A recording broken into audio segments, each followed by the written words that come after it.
To earth academy में आप सभी का स्वागत है। तो आज हम एडिटोरिया का जो 75 है वो चौथा सेट का हम लोग प्रैक्टिस करते हैं। मात्र 15 मिनट के अंदर इसको हम देख लेते हैं कि कौन कौन सा इसका आंसर होगा। ठीक है, चलिए हम शुरू करते हैं टाइम बिना वेस्ट किए हुए। ठीक है, निम्नलिखित में से कौन सा चालुक्य शासक जिसने तुंगभद्रा नदी में डूबकर परम योग को प्राप्त किया। परम योग मतलब तुंगभद्रा नदी में मतलब कि डूबकर मर गया, आत्महत्या कर लिया। वो कौन था? सोमेश्वर प्रथम। ठीक है, सोमेश्वर प्रथम था। चोल मंदिरों में निम्नलिखित में कौन सी उसकी प्रमुख विशेषता है? तो ये जो चोल मंदिर की प्रमुख विशेषता विमान है, ध्यान रखिएगा। विक्रमशिला विश्वविद्यालय में किस भिक्षु ने लगभग 200 ग्रंथ की रचना किया था? तो ये क्या हो जाएगा? अतीश दीपंकर उनका नाम है। उसके बाद है सुमेल करना है कि बीजापुर के सरदार अफजल खान की हत्या आपको शिवाजी ने कब किया था? तो 1659 ईस्वी में। शिवाजी द्वारा दक्कन के मुगल सूबेदार शाइस्ता खान पर हमला किया गया था, ये था आपको 1663 ईस्वी में। जबकि सूरत की लूट, शिवाजी ने सूरत को पहली बार कब लूटा? 1664 में। और दूसरी बार कब लूटा था? तो 1670 में। ठीक, तो कौन सा आंसर हो जाएगा? 1 का ए, 2 का बी, तो आंसर हो जाएगा सी। चलिए, चौथा नंबर है कि दोहरे गुंबद वाला भारत का पहला मकबरा कौन सा है? यानी कि जिसमें दोहरा गुंबद पाया जाता है वो है हुमायूं का मकबरा। दिल्ली सल्तनत में, चलिए थोड़ा सा और इसको हम बड़ा कर देते हैं। हाँ, दिल्ली सल्तनत में मजलिस ए खलवत का अर्थ मंत्री परिषद, जिसमें कौन शामिल नहीं होता था? तो सद्र उस सुदूर शामिल नहीं होता था, बाकी ये सब शामिल होते थे। ठीक, ये वजीर हो गया, दीवान इंसा हो गया, आरिज ए मुमालिक हो गया, ये सब शामिल होते थे। उसके बाद है चरक संहिता कितने अध्यायों और खंड में विभाजित है? ये इंपॉर्टेंट है, थोड़ा सा ध्यान रखिएगा। कितना है? 120 अध्याय में और 8 खंड में विभाजित है। भील सेवा मंडल की स्थापना किसके द्वारा की गई थी? तो ए.बी. ठक्कर के द्वारा किया गया था भील सेवा मंडल की स्थापना। ठीक, चलिए 9 नंबर क्वेश्चन देखते हैं। निम्नलिखित में से निम्नलिखित कथनों पर विचार कीजिए। 1857 के समय ब्रिटेन के प्रधानमंत्री पामस्टन थे। बिल्कुल सही है, वो पामस्टन ही थे। 1857 के समय भारत के गवर्नर जनरल लॉर्ड कैनिंग था, ये भी सही है। 1857 के विद्रोह के समय युद्ध संवाददाता WH रसूल था, ये भी सही है। तो इसका क्या हो जाएगा आंसर? तीनों सही है, 1 2 3। सारे जहां से अच्छा हिंदुस्तान, हमारा पुस्तक लेखक आपको पता है, ये मोहम्मद इकबाल। ठीक, किसने कहा था? साक्षरता अपने आप में शिक्षा नहीं है। साक्षरता अपने आप में शिक्षा नहीं है। देखिए, साक्षरता का डिफिनीशन भी आपको पता होना चाहिए। मुझे कमेंट बॉक्स में आंसर दीजिए, किसने कहा था? गांधी जी ने। सीधी कार्रवाई दिवस किसके द्वारा घोषणा किया गया था? तो ये सीधी कार्रवाई दिवस आपको मोहम्मद अली जिन्ना के द्वारा कब किया गया, कब मतलब हुआ था सीधी कार्रवाई दिवस?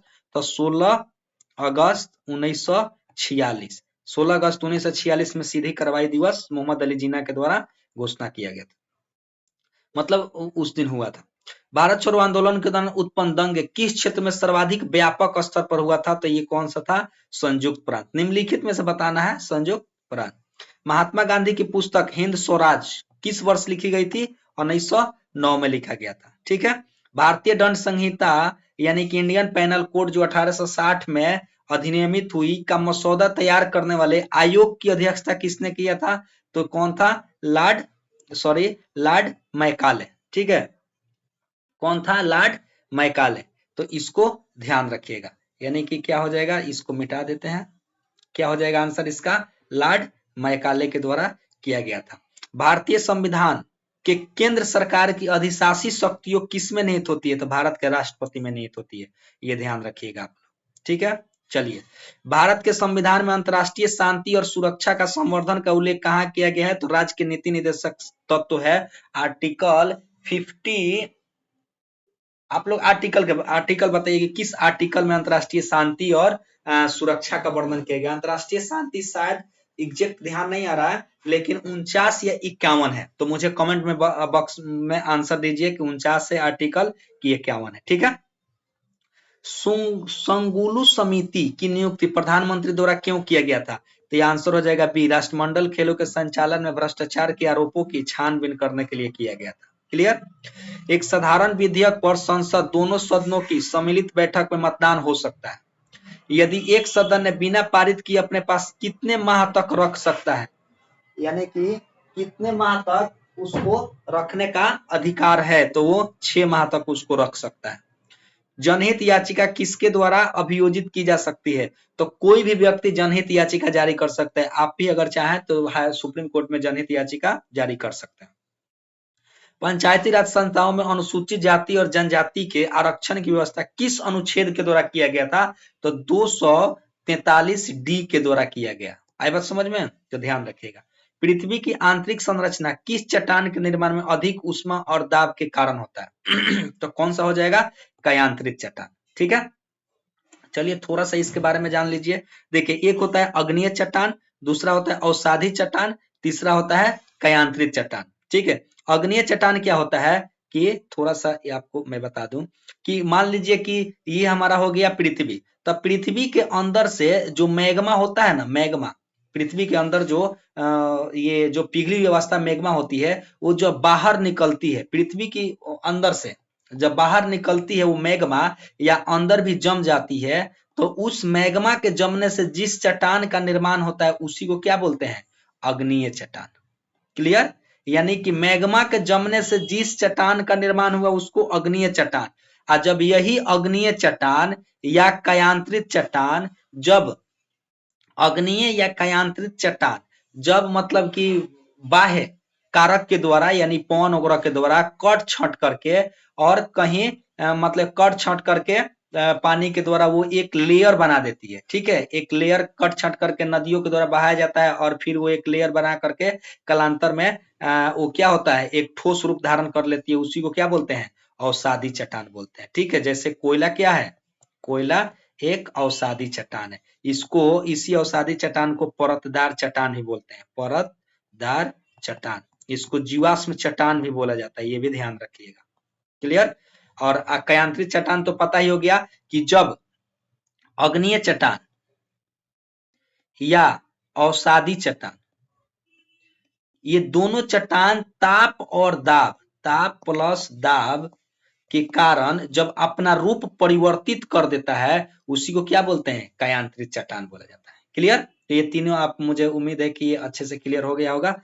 चलिए, भारत में कौन से महीने में मानसून की वापसी मौसम के लिए जाना जाता है, तो होता है आपको कौन सा हो जाएगा, अक्टूबर और नवंबर का महीना होता है जो मानसून की वापसी के लिए जाना जाता है। ठीक, देखिए एक्चुअली क्या होता है कि ये हो गया हमारा भारत, ठीक है, ये हो गया 0 डिग्री अक्षांश। ठीक, तो जो आपको जैसे 0 डिग्री अक्षांश से पार करके जब हवाएं मतलब कि दक्षिण पश्चिम रूप में धारण करती है, ये आकर के आपको ये केरल के तट से टकराया और यहाँ से आपको बिहार के अंदर मतलब बंगाल, बिहार, उड़ीसा, बिहार, बंगाल, बंगाल हो गया, उत्तर प्रदेश हो गया, दिल्ली तक जाती है। ठीक है, तो इसको बोलते हैं बंगाल की खाड़ी शाखा, बंगाल की खाड़ी शाखा। जबकि ये जो आती है इसको बोलते हैं अरब सागर शाखा, अरब सागर शाखा। आई बात समझ में, यही होता है, इसी को बोला जाता है मानसून, दक्षिण पूर्वी, दक्षिण दक्षिण पश्चिम मानसून, सॉरी दक्षिण, क्या बोला जाता है इसको, हाँ दक्षिण पश्चिम मानसून। आई बात समझ में, ये जो आया मानसून इसको दक्षिण पश्चिम, यही जब लौटती है ना इधर से लौटती है, यही कब किस महीने में लौटती है, तो ये अक्टूबर और नवंबर के महीने में लौटती हुई मानसून, इसी लौटती हुई मानसून को उत्तर पूर्वी मानसून भी बोला जाता है। आई बात समझ में, ध्यान रखिए, इसी के कारण कोरोमंडल तट पर बारिश होती है, कोरोमंडल तट, कोरोमंडल तट कहाँ है, तो इसको थोड़ा सा हट जाने दीजिए, ये हो गया हमारा भारत, ये वाला जो क्षेत्र है ना कोरोमंडल तट कहलाता है, क्योंकि यहाँ से आकर के और ये बारिश लौटती हुई मानसून से कराती है। चलिए हम आगे देखते हैं, ज्यादा डिटेल्स नहीं जाएंगे क्योंकि टाइम है नहीं, 15 मिनट के अंदर खत्म करना है। पीड़ पंजाल अवस्थित है किस हिमालय में, लघु हिमालय में। आम्र वर्षा एक शब्द है जिसका उपयोग किसके लिए किया जाता है, तो ये मानसून पूर्व वर्षा के लिए किया जाता है। कौन सा आकाशीय पिंड है जो परिभ्रमण और परिक्रमण लगभग अवधि बराबर होता है। परिभ्रमण मतलब दिन और रात की अवधि, अब परिक्रमण मतलब कि सूर्य के चक्कर लगाने में जितना समय लगा, तो कौन सा हो जाएगा? चंद्रमा। ये 27 दिन